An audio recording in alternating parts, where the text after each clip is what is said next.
Hello dears, welcome back to ISK Essay English. Hello dear students, നമ്മൾ ഇന്ന് discuss ചെയ്യുന്നത് reading and writing English എന്ന് പറയുന്ന പേപ്പറിലെ രണ്ടാമത്തെ ബ്ലോക്കിലെ രണ്ടാമത്തെ യൂണിറ്റ് വരുന്നത് ടൈപ്സ് ഓഫ് റീഡിംഗ് എന്നുള്ളതാണ്. Types of reading, methods and techniques involved in reading. അതായത് പലതരത്തിലുള്ള റീഡിങ്ങും അതുപോലെ തന്നെ റീഡിങ്ങിൽ ഉൾക്കൊള്ളുന്ന ടെക്നിക്സും അതുപോലെ തന്നെ മെത്തേഡ്സും. അപ്പോൾ നേരെ നമുക്ക് ഡിസ്കഷനിലേക്ക് പോവാം. എന്താണ് ഇതിനെക്കുറിച്ച് നമുക്ക് പറയാനുള്ളത്? There are numerous reading materials available including newspapers, novels, periodicals, pamphlets, articles, tracts and even advertisements. നമുക്കിന്ന് പലതരത്തിലുള്ള റീഡിംഗ് മെറ്റീരിയൽസ് അവൈലബിൾ ആണ്. എക്സാമ്പിൾ പറയുകയാണെങ്കിൽ ന്യൂസ് പേപ്പേഴ്സ് ഉണ്ട്, നോവൽസ് ഉണ്ട്, പീരിയോഡിക്കൽസ് ഉണ്ട്, പാംപ്ലെറ്റ്സ് എന്ന് പറഞ്ഞു കഴിഞ്ഞാൽ ലഘുലേഖകൾ, ആർട്ടിക്കിൾസ്, ട്രാക്സ് എന്ന് പറഞ്ഞാൽ പ്രബന്ധങ്ങൾ, അതുപോലെ ഈവൺ അഡ്വർടൈസ്മെൻറ്റ്സ്, പരസ്യങ്ങൾ പോലും. ഇങ്ങനെ നമുക്ക് പലതരത്തിലുള്ള മെറ്റീരിയൽസ്, റീഡിംഗ് മെറ്റീരിയൽസ് അവൈലബിൾ ആണ്. By considering the content in each material and also the reading objective of the reader, the method and nature of the reading vary. അപ്പോൾ എന്താ പറയുന്നതെന്ന് വെച്ച് കഴിഞ്ഞാൽ നമ്മൾ വായിക്കുന്ന മെറ്റീരിയൽ, ആ മെറ്റീരിയലിൻ്റെ കണ്ടന്റ്, നമ്മൾ വായിക്കുന്നതിൻ്റെ കണ്ടന്റ് എന്താ, അതുപോലെ തന്നെ വായിക്കുന്ന റീഡറുടെ ഒബ്ജക്റ്റീവ്, എന്തിനു വേണ്ടിയാണ് വായിക്കുന്നത്, അതായത് എൻ്റർടൈൻമെൻറ്റ് പർപ്പസ് ആണോ, സ്റ്റഡി പർപ്പസ് ആണോ, ഇൻഫോർമേഷന് വേണ്ടിയിട്ടാണോ, ഒബ്ജക്റ്റീവ് എന്താ. അതുപോലെ തന്നെ അടുത്തൊരു വിഷയം പറയുന്നത് മെറ്റീരിയലിൻ്റെ കണ്ടൻറ്റ്. അപ്പോൾ ഈ രണ്ട് കാര്യങ്ങളും കൺസിഡർ ചെയ്യുമ്പോൾ റീഡിങ് പലതരത്തിൽ, റീഡിങ്ങിൽ മാറ്റം വരുന്നു. റീഡിങ് വാരി എന്ന് പറഞ്ഞു കഴിഞ്ഞാൽ change. All reading must involve some level of active mind and focus because reading in general is a form of exercise. ഏത് തരത്തിലുള്ള റീഡിംഗ് ആയിക്കോട്ടെ, ഒരു പരിധി വരെ എല്ലാ തരത്തിലുള്ള റീഡിങ്ങിലും ആക്റ്റീവ് മൈൻഡ് അതുപോലെ തന്നെ ഫോക്കസ്, ഇത് രണ്ടും വേണം. ഏത് തരത്തിലുള്ള റീഡിംഗ് ആണെങ്കിലും ശരി, റീഡിംഗ് ആണോ അതിലുണ്ടായിരിക്കേണ്ട രണ്ട് കാര്യങ്ങളാണ്, ഒന്ന് ആക്റ്റീവ് മൈൻഡ്, മറ്റൊന്ന് ഫോക്കസ്. എന്താണ് കാര്യം എന്ന് വെച്ച് കഴിഞ്ഞാൽ ഒന്ന് ആക്റ്റീവ് മൈൻഡാണ്, മറ്റൊന്ന് ഫോക്കസ്. എന്താ കാര്യം എന്ന് വെച്ച് കഴിഞ്ഞാൽ റീഡിംഗ് എന്ന് പറയുമ്പോൾ in general is A form of exercise. നമ്മൾ പൊതുവായിട്ട് പറയുകയാണെങ്കിൽ റീഡിംഗ് എന്ന് പറഞ്ഞു കഴിഞ്ഞാൽ അതൊരു എക്സസൈസ് ആണ്. അപ്പോൾ എക്സസൈസ് എന്ന് പറയുമ്പോൾ അതിൽ പാർട്ടിസിപ്പേറ്റ് ചെയ്യുന്ന ആളുടെ മൈൻഡ് ആക്റ്റീവ് ആയിരിക്കണം, അതുപോലെ തന്നെ ഫോക്കസ്, അയാൾ ചെയ്യുന്ന കാര്യത്തിൽ ശ്രദ്ധ കേന്ദ്രീകരിക്കണം. It is not feasible to read completely passively with our eyes shut and our minds asleep. അതായത് നമ്മളുടെ മനസ്സുറങ്ങിയിട്ടും അതുപോലെ തന്നെ നമ്മളുടെ കണ്ണുകൾ അടച്ചിട്ടും പൂർണ്ണമായിട്ടും പാസീവായിട്ട് നിഷ്ക്രിയമായിട്ടുള്ളൊരു വായന ഒരു നിലയ്ക്കും പ്രായോഗികമല്ല. നോട്ട് ഫീസിബിൾ എന്ന് പറഞ്ഞു കഴിഞ്ഞാൽ പ്രായോഗികമല്ല, ദാറ്റ് മീൻസ് നോട്ട് പ്രാക്ടിക്കൽ. അപ്പോൾ നമ്മൾ വായിക്കുക എന്ന് പറയുമ്പോൾ കണ്ണടച്ച് വായിക്കുക സാധ്യമല്ല, മൈൻഡ് ഉറങ്ങിയിട്ട് വായിക്കുക സാധ്യമല്ല. One reader is superior to another. ഒരു റീഡർ, ഒരു വായനക്കാരൻ മറ്റൊരു റീഡറിൽ നിന്നും സുപ്പീരിയർ ആവുന്നത് എന്തിൻ്റെ അടിസ്ഥാനത്തിലാണ്? In proportion to the extent to which he or she can read with a wider range of attention and puts forth more effort. അതായത് ഒരു റീഡർ മറ്റൊരു റീഡറിൽ നിന്നും സുപ്പീരിയർ ആവുന്നത് രണ്ട് കാര്യങ്ങൾ നോക്കിയിട്ടാണ്. ഒന്നാമത്തെ കാര്യം എന്ന് പറയുന്നത് proportion to the extent to which he or she can read with wider range of attention. അതായത് നല്ല അറ്റൻഷൻ, നന്നായി ശ്രദ്ധ കേന്ദ്രീകരിച്ചിട്ട് എത്ര കണ്ട് വായിക്കാൻ കഴിയുന്നു, ഇതാണ് ഒരു ഘടകം. രണ്ടാമത്തെ ഘടകം എന്ന് പറയുന്നത് എത്ര കണ്ട് എഫേർട്ട് ആ വായനയിൽ അയാൾക്ക് എടുക്കാൻ കഴിയുന്നു. അപ്പൊ ഏതൊക്കെയാണ് രണ്ട് കാര്യങ്ങൾ? ഒന്നാമത്തേത് പറയുന്നത് proportion to the extent to which he or she can read with a wider range of attention. രണ്ടാമത്തേത് puts forth more effort. As with writing പോലെ reading is also a complex process. നമുക്കറിയാവുന്ന കാര്യമാണ്. റൈറ്റിംഗ് എന്ന് പറഞ്ഞു കഴിഞ്ഞാൽ സങ്കീർണമായിട്ടുള്ള, complex means സങ്കീർണമായിട്ടുള്ള ഒരു പ്രക്രിയ അല്ലെങ്കിൽ ഒരു പ്രോസസ്സാണ് എന്ത്? റൈറ്റിംഗ്. എന്നാൽ റീഡിങ്ങും എന്ത് തന്നെയാണ്? നമ്മൾ വിചാരിക്കുന്ന അത്ര സിമ്പിൾ ആയിട്ടുള്ള ഒരു കാര്യമല്ല. Reading is also a complex process. It comprises many different actions that must all be executed in an effective and active reading. അതായത് റീഡിംഗ് എന്ന് പറയുമ്പോൾ ഒരുപാട് കോംപ്ലക്സ് പ്രോസസ്, ഒരുപാട് സങ്കീർണമായിട്ടുള്ള പ്രോസസ്സുകൾ ഉൾക്കൊള്ളുന്നതാണ്. ഒരുപാട് different actions, many different actions, ഒരുപാട് ഡിഫറെന്റ് ആക്ഷൻസ് റീഡിംഗ് എന്ന് പറയുന്ന പ്രോസസ്സിൽ ഉൾക്കൊള്ളുന്നുണ്ട്. ഒരു ആക്റ്റീവ് റീഡിംഗ് അല്ലെങ്കിൽ ഒരു effective reading. Effective and active reading എന്ന് പറയുമ്പോൾ ഞാൻ ഈ പറഞ്ഞ ഒരുപാട് ആക്ഷൻസ് എന്ന് പറഞ്ഞില്ലേ, ഈ ആക്ഷൻസ് കൃത്യമായ രീതിയിൽ എക്സിക്യൂട്ട് ചെയ്യണം. അതായത് നമുക്കറിയാം ഒരു പ്രോഡക്റ്റ് നന്നാവുക എന്ന് പറയുമ്പോൾ, ഏറ്റവും നന്നാവുക എന്ന് പറയുമ്പോൾ അതിൽ വരുന്ന എല്ലാ കമ്പോണൻസും ശരിയായ രീതിയിൽ എക്സിക്യൂട്ട് ചെയ്യുമ്പോഴാണ്. അതേപോലെ തന്നെയാണ് ഒരു ഇഫക്റ്റീവ് റീഡിങ് അല്ലെങ്കിൽ ഒരു ആക്റ്റീവ് റീഡിംഗ് എന്ന് പറയുമ്പോൾ അതിൻ്റെ എല്ലാ ഡിഫറൻറ്റ് ആക്ഷൻസും ശരിയായ രീതിയിൽ എക്സിക്യൂട്ട് ചെയ്യുമ്പോഴാണ് ഒരു ഇഫക്റ്റീവ് അല്ലെങ്കിൽ ആക്റ്റീവ് റീഡിങ് ഉണ്ടാകുന്നത്. The more of them you can do the better reader you R. അതായത് അപ്പൊ ഇത്തരത്തിൽ ഒരു റീഡിങ്ങിലെ വ്യത്യസ്തമായിട്ടുള്ള ഡിഫറെന്റ് ആക്ഷൻസിനെ ഏറ്റവും കൂടുതൽ അല്ലെങ്കിൽ ഏറ്റവും നന്നായി കൂടുതലായിട്ട് നിങ്ങൾ എക്സിക്യൂട്ട് ചെയ്യുമ്പോൾ, നിങ്ങൾക്ക് അതിന് കഴിയുമ്പോൾ നിങ്ങൾ ഏറ്റവും നല്ല the better reader you are, നിങ്ങൾ ഏറ്റവും നല്ല ഒരു റീഡർ ആകുന്നു. The following sections in this unit will discuss various types of reading. ഇത് നമ്മൾ ഡിസ്കസ് ചെയ്യാൻ പോകുന്നത് പലതരത്തിലുള്ള റീഡിങ്ങുകളാണ്. ഏതൊക്കെയാണ് വേരിയസ് ടൈപ്സ് ഓഫ് റീഡിംഗ്? ഒന്നാമത്തേത് സ്കിമ്മിങ് എന്നുള്ളതാണ്. First one skimming. What is skimming? എന്താണ് സ്കിമ്മിങ്? സ്കിമ്മിങ് എന്ന് പറഞ്ഞാൽ എന്താണ്? Skimming is fast reading. അതായത് വേഗത്തിലുള്ള വായനയാണ് നമ്മൾ സ്കിമ്മിങ് എന്ന് വിളിക്കുന്നത്. Sometimes skipping portions for a general comprehension or appreciation of a text. അപ്പൊ എന്താന്ന് വെച്ച് കഴിഞ്ഞാൽ സ്കിമ്മിങ് എന്ന് പറഞ്ഞു കഴിഞ്ഞാൽ ഫാസ്റ്റ് റീഡിംഗ് ആണ്. ചില സമയങ്ങളിൽ നമ്മൾ എന്ത് ചെയ്യുന്നു, ചില പോർഷൻസ്, ചില പുസ്തകങ്ങൾ വായിക്കുമ്പോൾ ചില ഭാഗങ്ങൾ നമ്മൾ സ്കിപ്പ് ചെയ്യുന്നു. For a general comprehension or appreciation of a text. അതായത് ഒരു ടെക്സ്റ്റിനെ കുറിച്ച് നമുക്കൊരു പൊതുധാരണ ലഭിക്കുന്നതിനോ അല്ലെങ്കിൽ ആ ഒരു ടെക്സ്റ്റിനെ കുറിച്ച് അപ്രിസിയേഷൻ, നമുക്ക് ഒരു അപ്രിഷിയേറ്റ് ചെയ്യുന്നതിന്, നമുക്ക് പ്രശംസിക്കുന്നതിന് അല്ലെങ്കിൽ അതിനെക്കുറിച്ച് നമ്മൾ മനസ്സിലാക്കുന്നതിന് വേണ്ടിയോ നമ്മൾ ചിലപ്പോൾ ചില ഭാഗങ്ങൾ നമ്മൾ സ്കിപ്പ് ചെയ്യാറുണ്ട്. എന്നാൽ some books should be read fast. എല്ലാ പുസ്തകങ്ങളും വായിക്കേണ്ടത് ഒരുപോലെയല്ല. ചില പുസ്തകങ്ങൾ നമ്മൾ എന്ത് ചെയ്യണം, ഫാസ്റ്റ് ആയിട്ട് വായിക്കണം.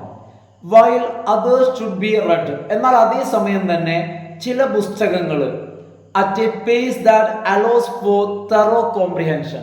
ചില പുസ്തകങ്ങൾ നമ്മൾ പൂർണ്ണമായിട്ടും നമ്മൾക്ക് മനസ്സിലാക്കേണ്ടി വരും. അപ്പോൾ അത്തരത്തിലുള്ള ചില പുസ്തകങ്ങൾ നമ്മൾ സാവധാനത്തിൽ വായിക്കേണ്ടി വരും. അപ്പോൾ എല്ലാ പുസ്തകങ്ങളും ഒരേപോലെ അല്ല വായിക്കേണ്ടത്. ചില പുസ്തകങ്ങൾ വെരി ഫാസ്റ്റ് ആയിട്ട് വായിക്കേണ്ടി വരും. അതേസമയം ചില പുസ്തകങ്ങളെ പേസ് ആയിട്ട് സാവധാനത്തിൽ നമ്മൾ വായിക്കേണ്ടി വരും. Many books are not worth even skimming. എല്ലാ പുസ്തകങ്ങളും ഒരേ തരത്തിലുള്ളവയല്ല. ചില പുസ്തകങ്ങൾ സ്കിമ്മിങ് എന്ന് പറഞ്ഞാൽ നമ്മൾ പറഞ്ഞു ഫാസ്റ്റ് റീഡിംഗ് ആണ്. അപ്പം എന്താന്ന് വെച്ച് കഴിഞ്ഞാൽ ചില പുസ്തകങ്ങൾ സ്കിമ്മിങ്ങിന് പോലും വർത്തുള്ളവയല്ല. അപ്പോൾ ഒരു പുസ്തകത്തിൻ്റെ വർത്ത് അത് മൂല്യമുള്ളതാണോ അത് കൊള്ളാവുന്നതാണോ എന്ന് നമ്മൾ എങ്ങനെ മനസ്സിലാക്കാം? വായിക്കാതെ എങ്ങനെ മനസ്സിലാക്കുക? Many books are not worth even skimming. അതുകൊണ്ട് നമ്മൾ എന്ത് ചെയ്യാം? Speed reading techniques can assist you in resolving this issue because it is wasteful to read a book slowly when it is only suitable for a quick read. അപ്പോൾ ഈ ഒരു വിഷയം, അതായത് പലപ്പോഴും നമ്മൾ ചില പുസ്തകങ്ങൾ വായിച്ച് ഒരുപാട് സമയം വേസ്റ്റായി പോകും. ഈ ഒരു പ്രശ്നം പരിഹരിക്കുന്നതിന് സ്പീഡ് റീഡിംഗ് ടെക്നിക്സ്, അതായത് സ്കിമ്മിങ്, ഈ ഒരു പ്രശ്നം പരിഹരിക്കുന്നതിന് നിങ്ങളെ സഹായിക്കും. എന്താ കാര്യം എന്ന് വെച്ച് കഴിഞ്ഞാൽ, കാരണം ചില പുസ്തകങ്ങൾ wasteful to read a book slowly when it is only suitable for a quick read. ചില പുസ്തകങ്ങൾ സിനിമ പോലെയാണ്. ഇപ്പം എന്ത് ചെയ്യേണ്ടി വരുന്നത്? ചില സിനിമകൾ ഒരൊറ്റ പ്രാവശ്യം കാണാനേ ഉണ്ടാവുള്ളൂ. എന്നാൽ അതുപോലെ ചില പുസ്തകങ്ങൾ വളരെ പെട്ടെന്ന് വായിച്ചു തീർക്കേണ്ടതായിരിക്കും. നമ്മൾ ഒരുപാട് സമയമെടുത്ത് നമ്മൾ സാവധാനത്തിൽ വായിക്കാൻ നിന്ന് കഴിഞ്ഞാൽ അത് നമ്മളുടെ ടൈം വേസ്റ്റ് ആവുകയോ ചെയ്യും. അത്തരം പുസ്തകങ്ങൾ അല്ലെങ്കിൽ അത്തരം പ്രശ്നങ്ങൾ പരിഹരിക്കാനുള്ള മാർഗമാണ് speed reading techniques or skimming. It is usually a good idea to skim or pre-read a book. This is especially important when you are unsure about the relevance of the book you are currently holding. നിങ്ങളുടെ കയ്യിൽ ഇപ്പോൾ ഒരു പുസ്തകമുണ്ട്. ആ പുസ്തകത്തിൻ്റെ relevance, ആ പുസ്തകം എന്തുമാത്രം പ്രാധാന്യമുള്ളതാണ്, ആ പുസ്തകം വായിക്കാൻ എന്തുമാത്രം കൊള്ളാവുന്നതാണ് എന്ന് നിങ്ങൾക്ക്, ആ പുസ്തകത്തിൻ്റെ പ്രാധാന്യത്തെ കുറിച്ച് നിങ്ങൾക്ക് ഡൗട്ട് ഉണ്ടാവുമ്പോൾ, നിങ്ങൾക്ക് ഉറപ്പില്ലെങ്കിൽ, you are unsure about the relevance of the book you are currently holding, ആ സമയത്ത് നിങ്ങൾക്ക് ഉപയോഗിക്കാവുന്ന ഏറ്റവും നല്ല മെത്തേഡാണ് നമ്മൾ ഈ പറഞ്ഞ skimming or pre-read a book. Skimming will reveal to you the worth of the book. അപ്പൊ സ്കിമ്മിങ് എന്ന് പറഞ്ഞു കഴിഞ്ഞാൽ അത് അത്ര മോശം ഒരു റീഡിംഗ് അല്ല. നമ്മളൊരു പുസ്തകം സ്കിം ചെയ്ത് കഴിഞ്ഞാൽ നമുക്ക് ആ പുസ്തകത്തിന്റെ വാല്യൂ അല്ലെങ്കിൽ അതിന്റെ വർത്ത് നമുക്ക് മനസ്സിലാക്കാൻ കഴിയും. In order to obtain a sense of a book's shape and structure, നമുക്കൊരു പുസ്തകത്തിന്റെ ഘടന അല്ലെങ്കിൽ ആ പുസ്തകത്തിന്റെ ഷേപ്പ് അല്ലെങ്കിൽ ആ പുസ്തകത്തിന്റെ വർത്ത് അല്ലെങ്കിൽ വാല്യൂ നമുക്ക് മനസ്സിലാക്കണമെങ്കിൽ it is typically advisable to skim. നിങ്ങൾക്ക് അതിന് ഏറ്റവും നല്ല മാർഗം അല്ലെങ്കിൽ ഒരാൾക്ക് പറഞ്ഞു കൊടുക്കാവുന്ന അല്ലെങ്കിൽ ഒരാൾക്ക് ഉപദേശിക്കാവുന്ന മാർഗമാണ് സ്കിമ്മിങ് എന്നുള്ളത്. അപ്പൊ എന്താ പറയുന്നത്? In order to obtain a sense of a book's shape and structure, it is typically advisable to skim even a book that you intend to read carefully. അതായത് വളരെ ശ്രദ്ധിച്ചു വായിക്കാൻ നിങ്ങൾ ഉദ്ദേശിച്ച ഒരു പുസ്തകമാണെങ്കിൽ പോലും നിങ്ങൾ ആദ്യം അതൊന്ന് സ്കിം ചെയ്യാം. ഒന്ന് സ്കിം ചെയ്ത് കഴിഞ്ഞാൽ നിങ്ങൾക്ക് മനസ്സിലാവും നിങ്ങൾ ആ പുസ്തകം ശ്രദ്ധിച്ചു വായിക്കേണ്ടതുണ്ടോ, നിങ്ങളുടെ സമയം വേസ്റ്റ് ആവുമോ. അപ്പൊ എപ്പോഴും നമ്മളൊരു പുസ്തകം സമയമെടുത്ത് കെയർഫുൾ ആയിട്ട് വായിക്കുന്നതിന് മുൻപ് സ്കിം ചെയ്യാൻ സമയം കണ്ടെത്തി കഴിഞ്ഞാൽ നിങ്ങളുടെ സമയം വെറുതെ വേസ്റ്റ് ആവില്ല. While skimming a book, your major goal is to determine whether a closer reading of the text is necessary. എന്തിനാണ് നമ്മൾ സ്കിം ചെയ്യുന്നത്? അതായത് നമ്മൾ സ്കിം ചെയ്യുക എന്ന് പറയുമ്പോൾ നമ്മളുടെ പ്രധാനപ്പെട്ട ഗോൾ എന്ന് പറയുന്നത് ആ പുസ്തകം സമയമെടുത്ത് വായിക്കേണ്ടതാണോ എന്ന് മനസ്സിലാക്കാം. ജസ്റ്റ് ഒന്ന് മറിച്ചു നോക്കുക, അതാണ് സ്കിമ്മിങ്. അപ്പൊ ജസ്റ്റ് ഒന്ന് മറിച്ചു നോക്കി കഴിഞ്ഞാൽ നമുക്ക് അതിൽ നിന്നും മനസ്സിലാക്കാൻ കഴിയും ഈ പുസ്തകം നമ്മൾ ഒരു ക്ലോസ് റീഡിങ് എന്ന് വെച്ച് കഴിഞ്ഞാൽ സമയമെടുത്ത് സാവധാനത്തിൽ വായിക്കേണ്ടതുണ്ടോ. അപ്പൊ ഇത് മനസ്സിലാക്കുന്നതിന് വേണ്ടി നമുക്ക് സ്കിമ്മിങ് ഉപയോഗിക്കാം. സെക്കൻഡ്, അടുത്തതായിട്ട്, even if you decide not to read the book again carefully, skimming can still provide you with a wealth of additional information about it. അതായത് ഇനി ഒരു പുസ്തകം നിങ്ങൾ വായിക്കാണ്, ജസ്റ്റ് ഒരു തവണയാണ് നിങ്ങൾ വായിക്കുന്നുള്ളൂ, അതായത് നിങ്ങളത് റിപ്പീറ്റ് ചെയ്യാൻ ഉദ്ദേശിക്കുന്നില്ല, അങ്ങനെയാണെങ്കിൽ പോലും നിങ്ങൾക്ക് സ്കിമ്മിങ് നിങ്ങൾക്ക് ആവശ്യമുള്ള റെലവൻ്റ് ആയിട്ടുള്ള അല്ലെങ്കിൽ വർത്ത് ആയിട്ടുള്ള ഇൻഫോർമേഷൻ നിങ്ങൾക്ക് അതിലൂടെ ലഭിക്കും. This type of reading is employed in reading fiction. അപ്പോൾ ഇത്തരത്തിലുള്ള സ്കിമ്മിങ് എന്ന് പറയുന്ന മെത്തേഡ് അല്ലെങ്കിൽ ഈ ഒരു റീഡിങ് ടെക്നിക്ക് നിങ്ങൾക്ക് ഫിക്ഷൻ വായിക്കുമ്പോൾ, നോവൽസ് വായിക്കുമ്പോൾ നിങ്ങൾക്ക് ഉപയോഗിക്കാം. അതുപോലെ തന്നെ റീഡിങ് എ ന്യൂസ് സ്റ്റോറി അല്ലെങ്കിൽ നിങ്ങളൊരു ന്യൂസ് സ്റ്റോറി വായിക്കുമ്പോൾ.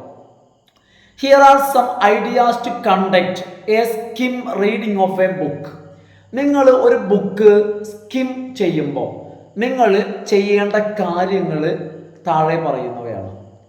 എങ്ങനെയാണ്, എന്തെല്ലാം കാര്യങ്ങൾ, എങ്ങനെയാണ് നമ്മളൊരു ബുക്ക് സ്കിം ചെയ്യേണ്ടത് അല്ലെങ്കിൽ എങ്ങനെയാണ് സ്കിമ്മിങ് ചെയ്യേണ്ടത്? ഒന്നാമത്തെ കാര്യം, read the title page and the preface of the book. ആദ്യം നിങ്ങൾ ചെയ്യേണ്ടത് ബുക്കിൻ്റെ പ്രിഫേസ്, ആമുഖം വായിക്കാം.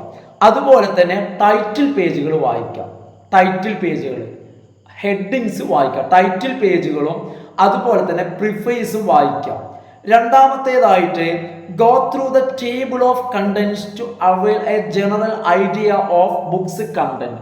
ആ ബുക്കിനകത്ത് എന്തെല്ലാം കാര്യങ്ങൾ പറയുന്നു എന്നറിയുന്നതിന് വേണ്ടി നിങ്ങൾ അതിൻ്റെ ടേബിൾ ഓഫ് കണ്ടന്റ്സ്, അതായത് അതിലെ ടേബിൾ ഓഫ് കണ്ടന്റ്സ്, അതിൻ്റെ കണ്ടന്റ് പറയുന്ന ഒരു പേജ് ഉണ്ടായിരിക്കും.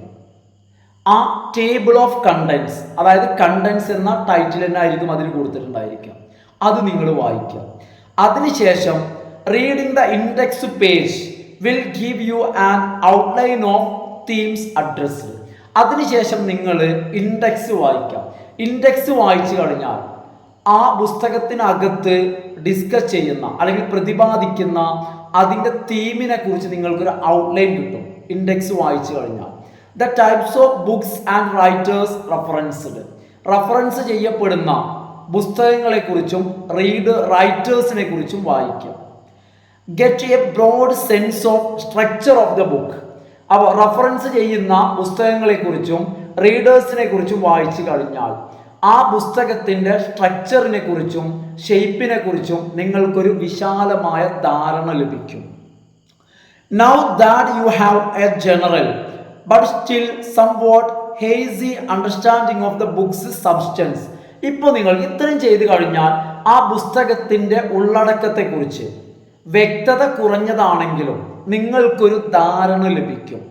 ശേഷം നിങ്ങൾ look at the chapters that seems to be pivotal to its argument.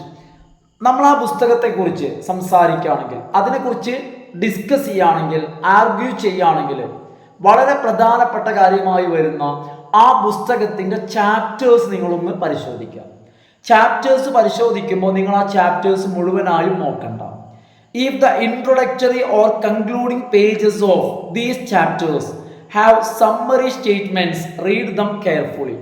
ചാപ്റ്റേഴ്സിൻ്റെ introduction ഭാഗത്തോ അല്ലെങ്കിൽ അതിൻ്റെ കൺക്ലൂഡിംഗ് ഭാഗത്തോ ആ ചാപ്റ്ററിൽ എന്തു പറയുന്നു എന്നുള്ളതിൻ്റെ സമ്മറി സ്റ്റേറ്റ്മെൻറ്റ്സ് ഉണ്ടായിരിക്കും. ആ സമ്മറി സ്റ്റേറ്റ്മെൻറ്റ്സ് വായിക്കാം. അപ്പോൾ ഓരോ ചാപ്റ്റേഴ്സിൻ്റെയും തുടക്ക ഭാഗവും ഒടുക്ക ഭാഗവും വായിക്കാം. അത് വായിച്ചു കഴിഞ്ഞാൽ, അപ്പോൾ ഇത്തരത്തിൽ ഒരു ചാപ്റ്ററിൻ്റെ തുടക്കവും ഒടുക്കവും വായിച്ചു കഴിഞ്ഞാൽ ഏകദേശം ആ ചാപ്റ്ററിനകത്ത് എന്തു പറയുന്നു എന്നുള്ളത് നിങ്ങൾക്ക് ലഭിക്കും. അപ്പോൾ ഒരു പുസ്തകത്തിലെ എല്ലാ ചാപ്റ്റേഴ്സിൻ്റെയും ഇതുപോലെ അതിൻ്റെ സമ്മറി സ്റ്റേറ്റ്മെൻറ്റ്സ് വായിച്ചു കഴിഞ്ഞാൽ നമുക്ക് മൊത്തത്തിൽ ആ ബുക്കിനെ കുറിച്ചൊരു ധാരണ കിട്ടും. അപ്പോൾ ഇത്തരത്തിൽ ഈ കാര്യങ്ങളാണ് സ്കിം റീഡിങ്ങിൽ നമ്മൾ ശ്രദ്ധിക്കേണ്ട കാര്യങ്ങൾ. അപ്പോൾ ഇത്രയാണ് സ്കിം റീഡിങ്ങിനെ കുറിച്ച് പറയാനുള്ളത്. അപ്പോൾ നമ്മൾ സ്കിം റീഡിങ് മാത്രമാണ് ഡിസ്കസ് ചെയ്യുന്നത്. ഇനി നെക്സ്റ്റ് നമുക്ക് സ്കാനിങ്ങും ക്ലോസ് റീഡിങ്ങും ഒക്കെ തറോ റീഡിങ്ങും ഒക്കെ പറയാനുണ്ട്. അത് നമുക്ക് നെക്സ്റ്റ് വീഡിയോയിൽ നമുക്ക് ഡിസ്കസ് ചെയ്യാം. ഓക്കെ ഫ്രണ്ട്സ്, അപ്പോൾ ഇന്നത്തെ വീഡിയോ ഞാനിവിടെ വൈൻഡപ്പ് ചെയ്യാണ്. സാധാരണ പറയുന്ന പോലെ തന്നെ നിങ്ങൾക്ക് ഡൗട്ട്സ് എന്തെങ്കിലും ഉണ്ടെങ്കിൽ ജസ്റ്റ് ഒന്ന് കമൻറ്റ് ചെയ്യുക. ഈ ഡൗട്ട്സ് ഒന്നും ഇല്ലാത്ത ആളുകൾ ജസ്റ്റ് എന്ത് ചെയ്യുക, വീഡിയോയെ കുറിച്ചുള്ള അഭിപ്രായം ഒന്ന് കമൻറ്റ് ചെയ്യുക. അതുപോലെ തന്നെ നിങ്ങളൊന്ന് ലൈക്ക് ചെയ്യുക. സബ്സ്ക്രൈബ് ചെയ്യാതെ ആദ്യമായി കാണുന്ന ആളുകളാണെങ്കിൽ വീഡിയോ സബ്സ്ക്രൈബ് ചെയ്തിട്ട് കാണുക, സപ്പോർട്ട് ചെയ്യുക. Thanks for watching.